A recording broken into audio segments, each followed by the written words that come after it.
I just had to let you know you're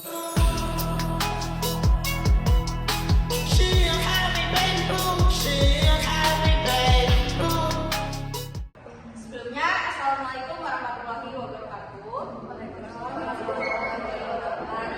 Halo semuanya, di sini kami akan mempresentasikan modul 1 yaitu Networking Today. Nah, sebelumnya kami akan memperkenalkan diri terlebih dahulu. Di sini saya Davina Anissa dengan NPM 2578207. Di samping saya ada Renata ini dengan NPM 25822. Saya Salsabila Nur Aziza dengan NPM 2578025. Saya Riki Saya Putri dengan NPM 2578271. Saya Zelya Saputri NPM 2578206. Saya Aziza Busla dengan NPM 2578205. Saya Nila Ramadhani Aulia dengan NPM 2578220. Saya Media Media dengan NPM 2578221. Saya Dewi Fortuna dengan NPM 2578208. Nah, pada bagian ini, Networking Today ini, bagian ini memberikan gambaran awal di mana tentang pentingnya kehidupan jaringan komputer dalam kehidupan sehari-hari kita. Nah, di 1.0 ini,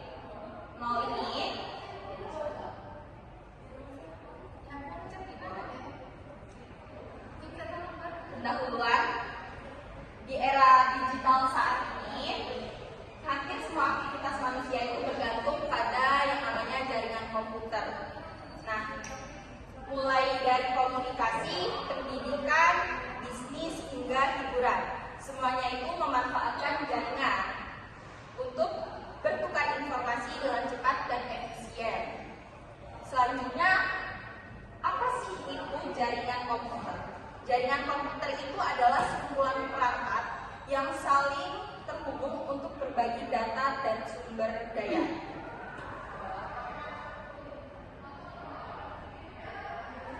Contohnya itu ada laptop terhubung ke wifi, smartphone itu terhubung ke internet, komputer dalam satu kantor saling terhubung. Peran jaringan dalam kehidupan itu ada komunikasi, ada akses informasi, bisnis, dan pendidikan. Komponen dasar jaringan, di mana itu ada perangkat atau device, contohnya itu ada komputer, terus media transmisi itu contohnya kabel, dan protokol, di mana protokol itu contohnya TCP atau IP. Nah, cara kerja sederhananya itu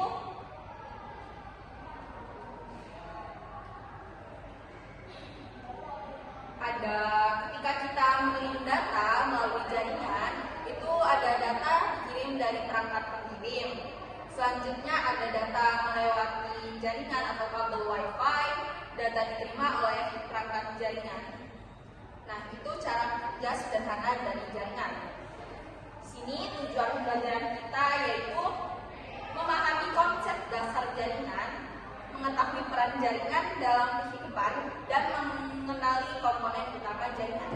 Sini di pembelajaran modul 1 ini, kesimpulannya yaitu jaringan komputer merupakan bagian penting dalam kehidupan modern. Tanpa jaringan, komunikasi dan pertukaran informasi akan menjadi jauh lebih lambat dan tidak efisien.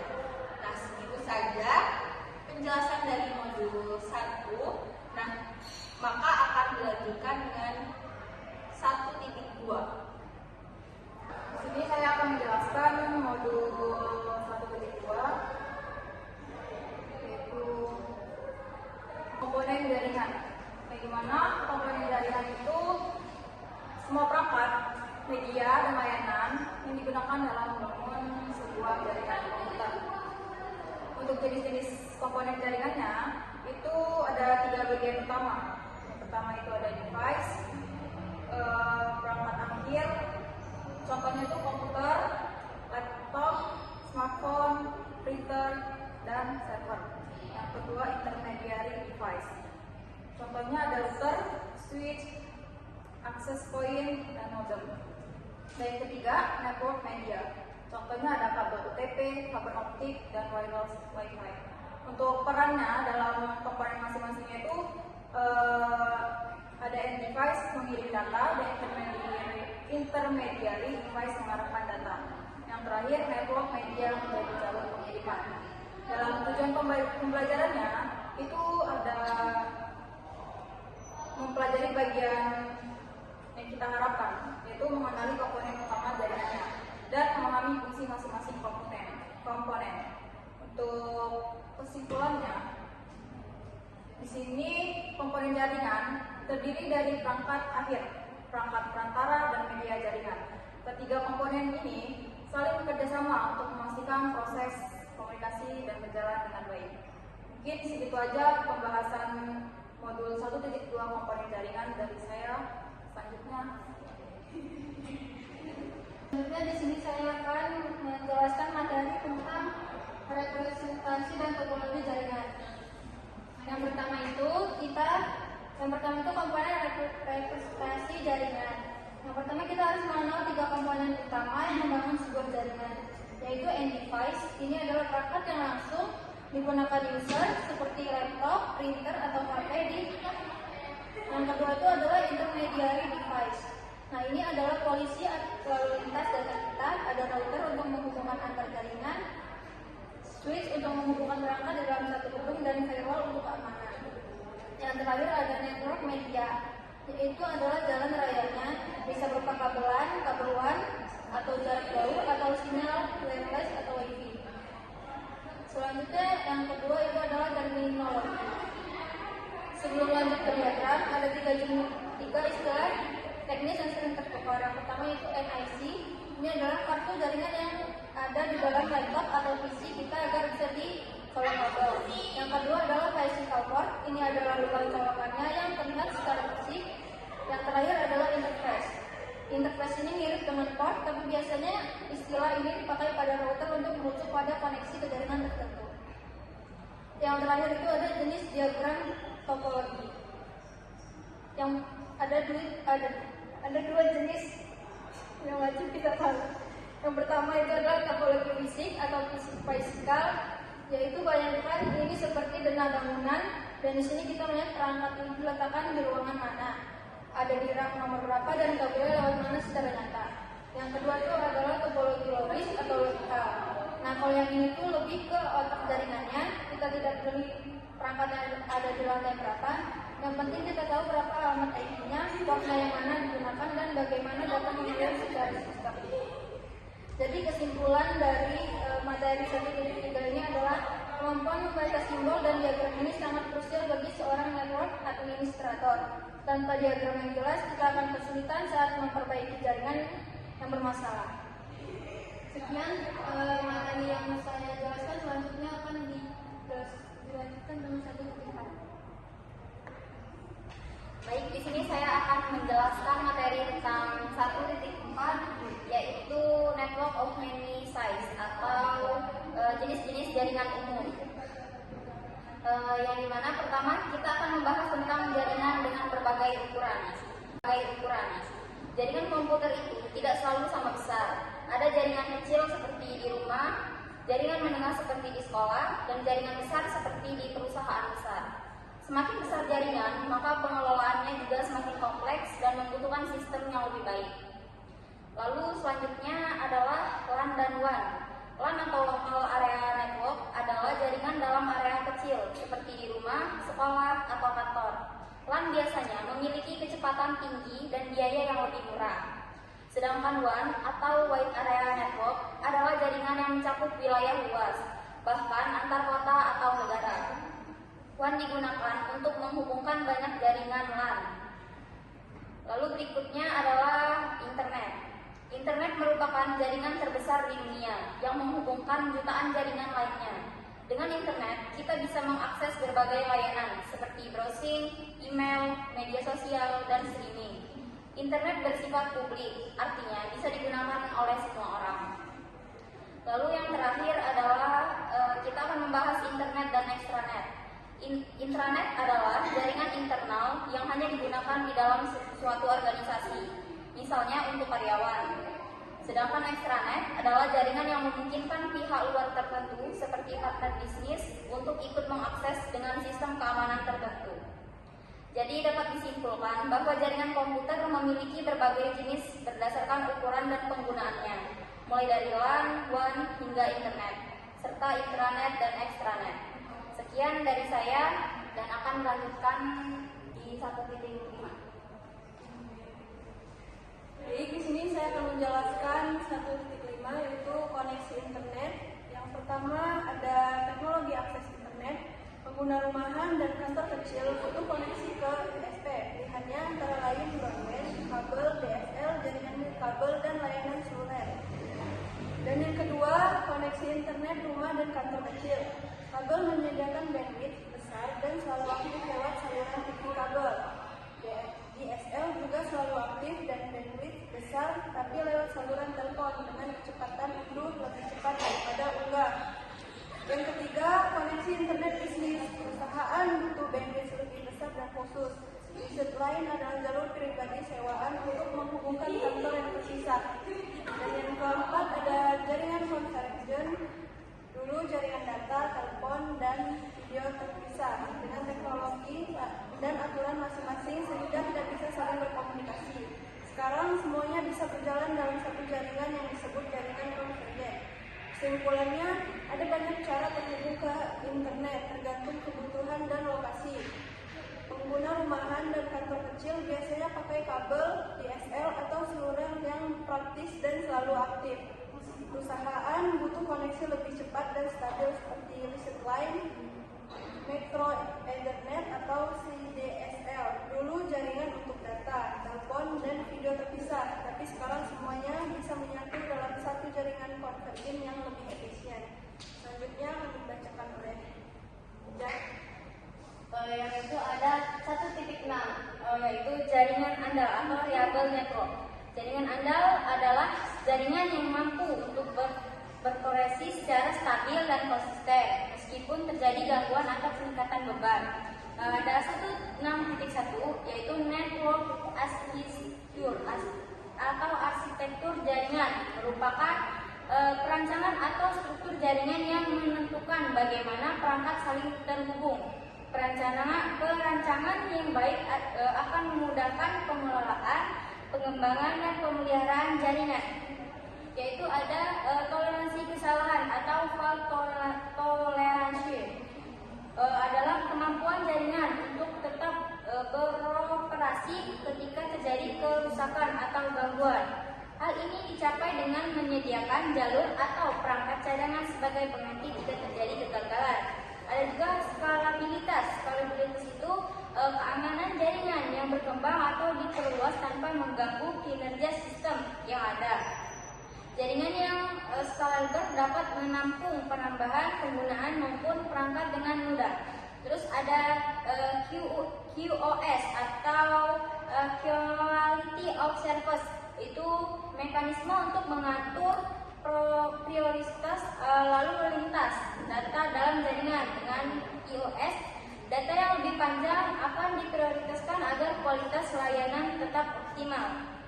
Lalu ada keamanan jaringan, bertujuan untuk melindungi sistem dari ancaman seperti akses tidak sah, serangan siber, dan malware. Penerapannya meliputi penggunaan autentikasi, enkripsi, dan perangkat keamanan seperti firewall. Selanjutnya 1.7. Selanjutnya ada network trends. Network trends adalah bagian ini ngebahas tren perkembangan jaringan sekarang. Intinya jaringan makin kompleks, tapi juga makin fleksibel. Yang pertama ada bring your own device. Artinya orang boleh pakai HP atau laptop pribadi buat connect ke jaringan kantor atau sekolah. Enaknya lebih fleksibel, nggak ribet bawa device khusus. Tapi lebih rawan keamanan soalnya device berbeda-beda. Intinya praktis tapi harus ekstra hati-hati soal keamanan. Yang kedua ada online collaboration.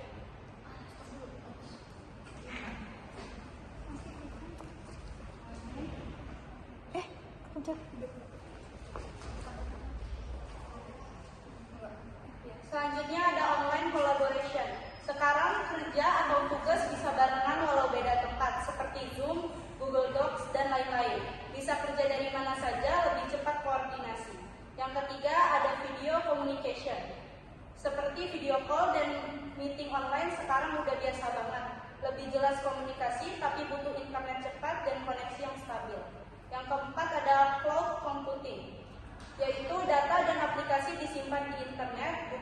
laptop seperti Google Drive dan Dropbox. Nggak perlu disimpan di device sendiri, bisa akses dari mana saja. Intinya lebih fleksibel dan hemat tapi tergantung koneksi. Yang kelima ada big data. Sekarang data itu banyak banget dari aplikasi sensor dan lain-lain. Bisa dipakai buat analisis dan ambil keputusan, tapi butuh sistem dan jaringan kuat buat mengelolanya. Intinya data aset penting tapi berat dikelola. Yang terakhir ada IoT atau Internet of Things yang seperti barang sehari-hari sekarang. Bisa terhubung ke internet seperti lampu pintar, CCTV, Smart TV, dan lain-lain. Hidup jadi lebih praktis tapi banyak device dan risiko keamanan naik. Pada kesempatan kali ini saya akan membahas tentang network security, khususnya pada bagian security threats dan security solution. Yang pertama ada 1.8.1 yaitu security threats atau ancaman keamanan. Security threats adalah segala ancaman yang dapat merusak, mengganggu, atau mencuri data dalam jaringan. Salah satu ancaman utama adalah malware seperti virus, worm, dan trojan yang dapat merusak sistem dan menyebabkan kehilangan data. Selain itu, phishing juga sering terjadi, yaitu penipu untuk mencuri informasi pribadi melalui email atau website palsu. Ancaman lain adalah denial of service atau DOS yang membuat server tidak bisa diakses karena dibanjiri traffic. Ada juga data interception, yaitu pencurian data saat dikirim di jaringan, terutama pada Wi-Fi publik. Selain itu, ancaman bisa berasal dari dalam organisasi sendiri, seperti penyalahgunaan akses oleh karyawan. Selanjutnya ada 1.8.2 yaitu security solution atau solusi keamanan. Untuk mengatasi ancaman tersebut digunakan berbagai solusi keamanan. Freewell berfungsi menyaring lalu lintas jaringan agar tetap aman. Autentikasi digunakan untuk memastikan hanya pengguna yang sah yang bisa mengakses sistem. Selain itu, enkripsi melindungi data dengan mengubah menjadi kode rahasia, sedangkan antivirus membantu mendeteksi dan menghapus malware.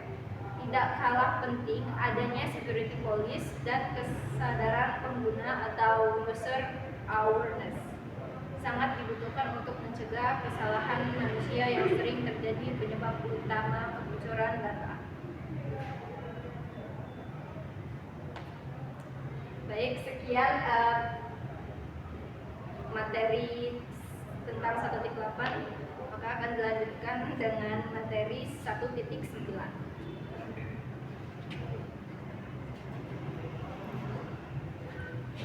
Baik, saya akan melanjutkan materi 1.9 yaitu apa itu CCNA.